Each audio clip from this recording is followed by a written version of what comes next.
The wisest person I ever met in my life, a third grade dropout. Wisest and dropout in the same sentence is rather oxymoronic, like jumbo shrimp.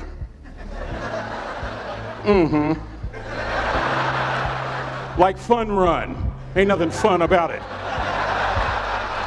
Like Microsoft Works, y'all don't hear me.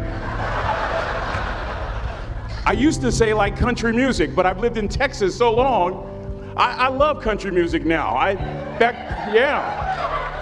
hunt, I fish, I have cowboy boots and cowboy, y'all, I'm a black neck redneck. Do you hear what I'm saying to you?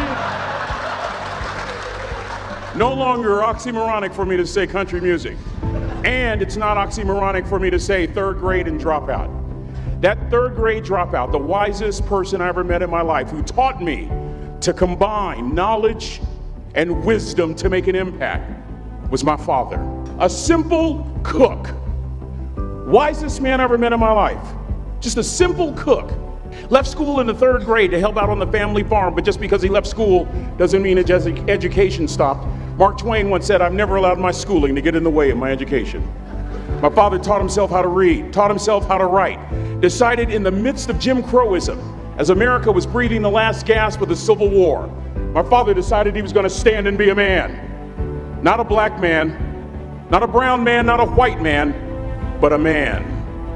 He literally challenged himself to be the best that he could all the days of his life. I have 4 degrees. My brother is a judge. We're not the smartest ones in our family. It's a third grade dropout daddy. A third grade dropout daddy who was quoting Michelangelo, saying to us, "Boys, I won't have a problem if you aim high and miss, but I'm gonna have a real issue if you aim low and hit." A country mother quoting Henry Ford, saying, "If you think you can or if you think you can't, you're right." I learned that from a third grade drop. Simple lessons. Lessons like these. Son, you'd rather be an hour early than a minute late. We never knew what time it was at my house because the clocks were always ahead. My mother said for nearly 30 years, my father left the house at 3:45 in the morning. One day she asked him, "Why, Daddy?" He said, "Maybe one of my boys will catch me in the act of excellence. I want to share 2 things with you." Aristotle said, "You are what you repeatedly do." Therefore, excellence ought to be a habit, not an act. Don't ever forget that. I know you're tough, but always remember to be kind. Always. Don't ever forget that. Never embarrass mama. Yeah. If mama ain't happy, ain't nobody happy. If daddy ain't happy, don't nobody care. But you know, I'm trying to tell you. Next lesson. Lesson from a cook over there in the galley. Son, make sure your servant's towel is bigger than your ego.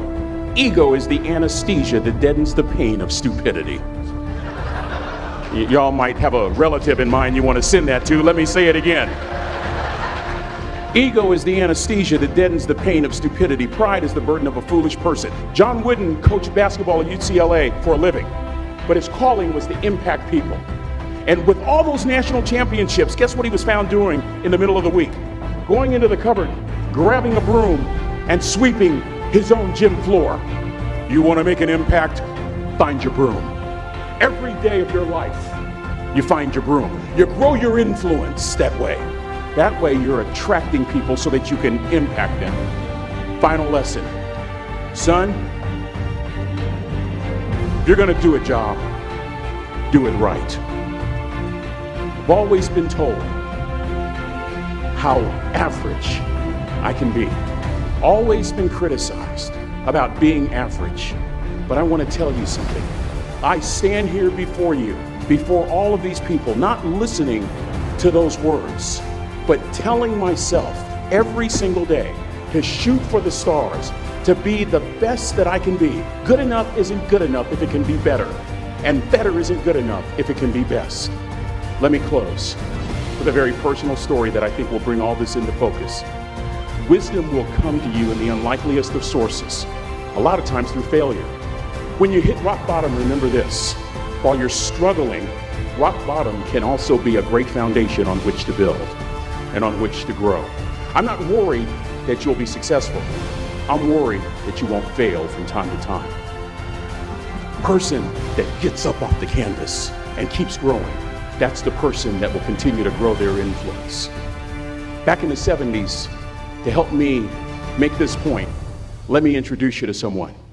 I met the finest woman I'd ever met in my life. Back in my day, we'd have called her a brick house. This woman was the finest woman I'd ever seen in my life. There's just one little problem. Back then, ladies didn't like big old linemen. The Blind Side hadn't come out yet. They like quarterbacks and running backs. We're at this dance, and I find out her name is Trina Williams from Lompoc, California. And we're all dancing, and we're just excited. And I decide in the middle of dancing with her that I would ask her for her phone number.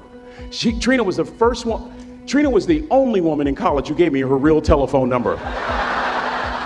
The next day, we walked to Baskin & Robbins ice cream parlor. My friends couldn't believe it. This has been 40 years ago, and my friends still can't believe it. We go on a second date, and a third date, and a fourth date. We drive from Chico to Vallejo so that she could meet my parents. My father meets her. My daddy, my hero, he meets her, pulls me to the side and says, "Is she psycho?" But anyway, we go together for a year, 2 years, 3 years, 4 years. By now, Trina's a senior in college. I'm still a freshman, but I'm working some things out. I'm so glad I graduated in 4 terms. Nixon, Ford, Carter, Reagan. So now it's time to propose. So I talk to her girlfriends, and it's California, it's in the 70s, so it has to be outside. Have to have a candle, and you have to have, some chocolate. Listen, I'm from the hood. I had a bottle of Boone's Farm wine. That's what I had. She said yes. That was the key. I married the most beautiful woman I'd ever seen in my life. Y'all ever been to a wedding, and even before the wedding starts, you hear this? How in the world? And it was coming from my side of the family.